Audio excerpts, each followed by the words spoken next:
Hey everybody, welcome back. A little snap sound there. Taking a look at Rogue One, a Star Wars story. A little too bad it's not called Star Wars Rogue One, but maybe because it's not an official episode, they didn't want to do that. I'm not sure, but I think I'd prefer Star Wars Rogue One. And I just watched this last week, I think, about a week today, something like that, right after finishing Andor Season 2. And that was my first time watching it since, whenever this 4K release originally came out, which I think was 2020 or so. I waited a very long time to rewatch it because I watched Andor Season 1 in 2022 or something, and I was going to rewatch it after Andor. Then I was like, oh geez, if Season 2 is going to flow right into Rogue One, I'll wait another year for Season 2. It isn't like I haven't seen the movie. And then of course Season 2 wasn't coming out when I thought it was, and I didn't end up watching it. I put it on the shelf, and so finally in the year 2025 I can go back and watch Rogue One.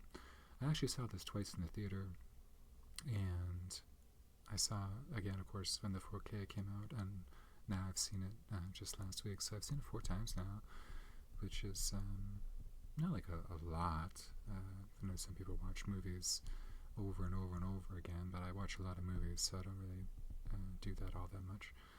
But it is one of the few movies I've seen in the theater twice, at least in the past, decade. Going to movies multiple times was something that I did pretty frequently when I was a teenager, in my 20s and what have you, but not so much anymore.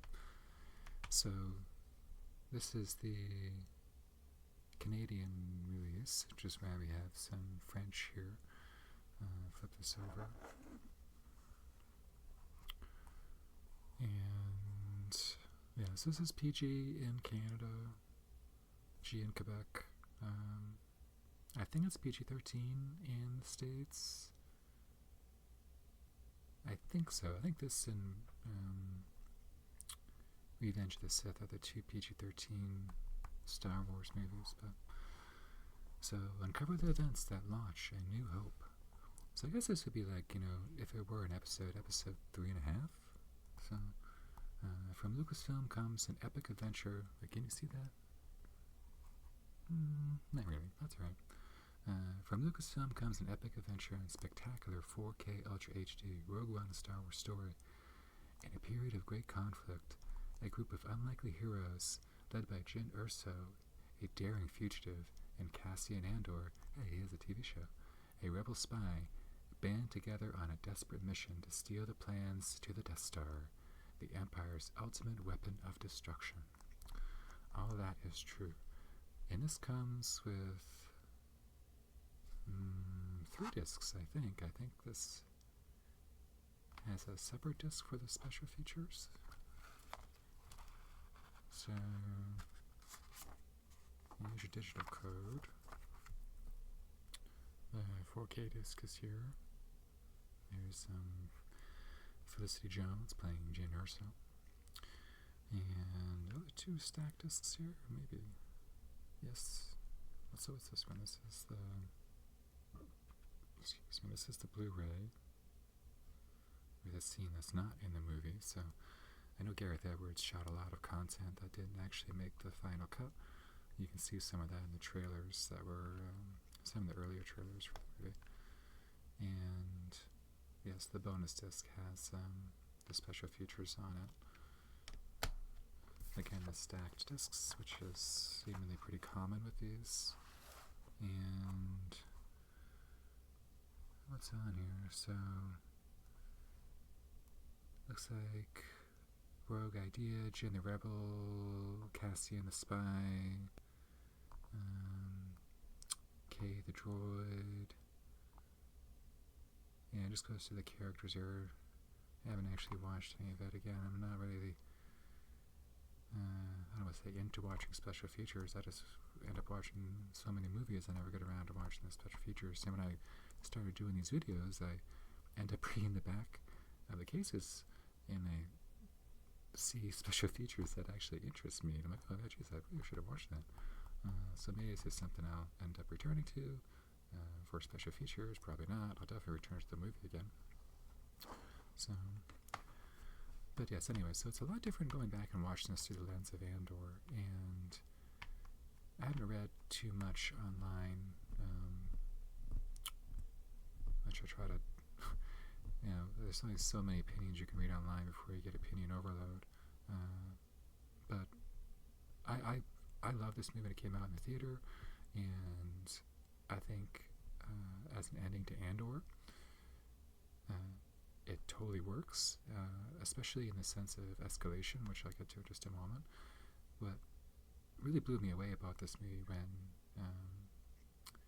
it came out originally, though, was like the cast. Like this is like arguably the best cast in any Star Wars movie.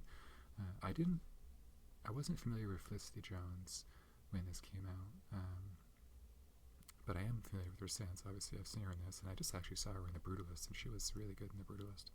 I was certainly familiar with Diego Luna, Donnie Yen, Zhang Wen, and these are two titans here. There's absolutely incredible casting for these two. Forrest Whitaker, amazing. I mean, I'm sure if you're a Forrest Whitaker fan, you've seen Ghost Dog, but if you haven't, totally check that out. It's Jim Jarmusch movie. It's awesome. I can't remember this guy's name. I've actually seen him in quite a few movies. I actually was just watching an interview with him, and for no reason his name escapes me. What is his name? I'm pretty sure he's an Australian actor. Let's see if I can read this exceptionally tiny print here. They cram so much of it on here with the French and English. Does he make the cut here on the back? I can barely tell. Well, sorry, Krennic. Sorry, what was his name in The Dark Knight Rises? He's not in charge, I'll tell you that much. And surprisingly, Mads Mikkelsen is missing from the cover here. And I think he and Forrest Whitaker will probably be the most well-known, I'm guessing, to audiences when this came out. I guess it depends on how much of, like, international cinema you watch, but I mean, what a cast. So when this movie came out, it actually kind of reminded me of I'll try to get some tracing sounds here, something like the movie Ronin. If you've seen the movie Ronin, it has Robert De Niro in it, and just in the sense that it's like a sliver, it's like a slice of a specific event that's happening. So you're not going to spend a tremendous amount of time with like character development, but you're going to create characters that when you see them, and especially when you have these type of actors behind them, that at least for me, you can envision what their adventures were like. You could take, and granted they made a whole show about Andor, and I remember when that movie that was coming, people were, at least some people online were like, who cares about Andor? It's like, what are you talking about? And I guess because it doesn't have a lightsaber, like, all right, well, why would I care about him? He doesn't have a lightsaber. I'm not entirely sure, but yeah, this incredible actor Diego Luna, this resistance fighter who's really the leader of the assault here in Rogue One. Sorry, Jin, but it's true. And you're like, oh, I'm not really interested how he got from point A to B. Okay, whatever. And then you have Forrest Whitaker. Granted, he does show up in Andor, of course, but just his character he was just such an intriguing character, and like this rebellish, Vader of sorts, and you do get to flesh him out. But I really feel like the whole movie was kind of filled with that, where these just feel like interesting characters to me. And it's like A New Hope is like has a tremendous amount of character development. Like you spend a little bit of time, but they're interesting characters. You think, oh, okay, you know what are these characters doing? And I really feel that was part of the appeal of Star Wars, like the worlds you're building outside the movies. And of course, sometimes a movie comes out and fills those blanks in for you, and you're like, oh my goodness, this isn't what I wanted, and you get disappointed because like, oh, maybe I was best left to my imagination. But not so much with this. This obviously killed it with Andor, because Andor I feel like enriches this movie.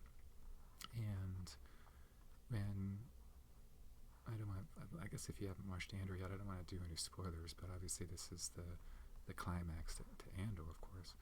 And I feel like the escalation works. Like with this movie, and you have Andor, which is more of a spy thriller. I mean, it's punctuated with action scenes. There's a lot of tension, especially in season 2.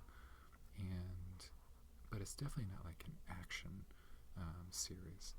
And I feel like you eventually get there with Rogue One, and whether or not you feel that tone is suitable as a send-off to Andor, and that's up to debate, but I really enjoy it, and I'm glad they had restraint in Andor with like certain character introductions. Like, it really wouldn't make sense to see Vader in Andor. Spoiler, he doesn't show up in season 2.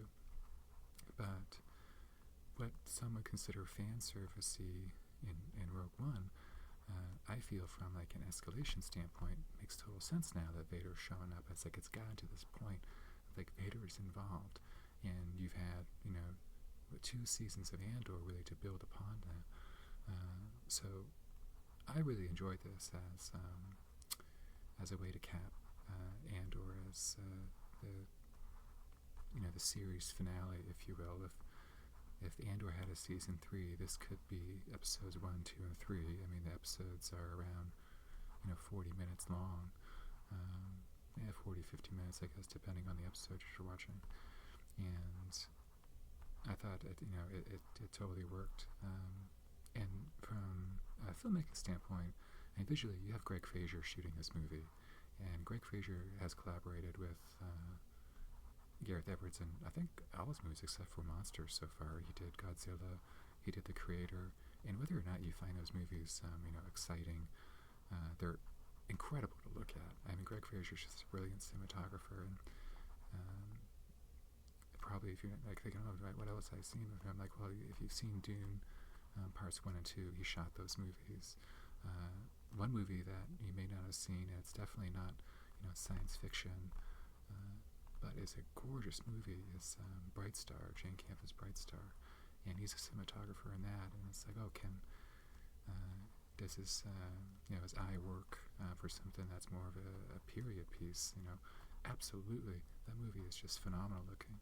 So this movie looks amazing. It's just an incredibly amazing looking film. It has some of my favorite I don't know what you'd call them, X-Wing battles, starship battles, but the action in this is very easy to follow, which sometimes when you're watching a movie that has a lot of action scenes, editing is really clunky and you're having trouble focusing on the action at hand. Not the case here. I know Gilroy came in to fix the movie. I don't really know exactly what that entails, but this still feels like a Gareth Edwards movie. If you've seen Godzilla, The Creator, it doesn't seem that far removed from it. Gareth Edwards, besides The Creator, which the weakest part of that movie is by far the screenplay, which he wrote. He didn't write Godzilla, he didn't write this, but I really love the way he shoots action and directs his characters. It really worked for me in this, is what I'm getting to. So it's strange now that this is out. Andor is out. A lot of times when I'm watching these types of movies, it's like, even though I've seen them all multiple times, it's like, oh, can I just pop in, Revenge of the Sith? Like, no, I have to watch Phantom Menace first, then I gotta watch Attack of the Clones, and it's more more wants than needs, but it just feels natural to me. Now it's like, oh my goodness, if I want to watch Rogue One again, do I have to watch all of Andor again? And the answer is yes, absolutely. For one, I love the Andor series, and I really can't wait to get Andor season 2. I hope they do a similar steelbook release for that one as they did for season 1. And I would love for them to re-release this with a steelbook as well, just because of the collector aspect of it. It'd be nice to have some uniformity. And this is also, I think, the only Star Wars movie I have that's bilingual. Most of them I have are U.S. releases. So, anyways, thanks for watching.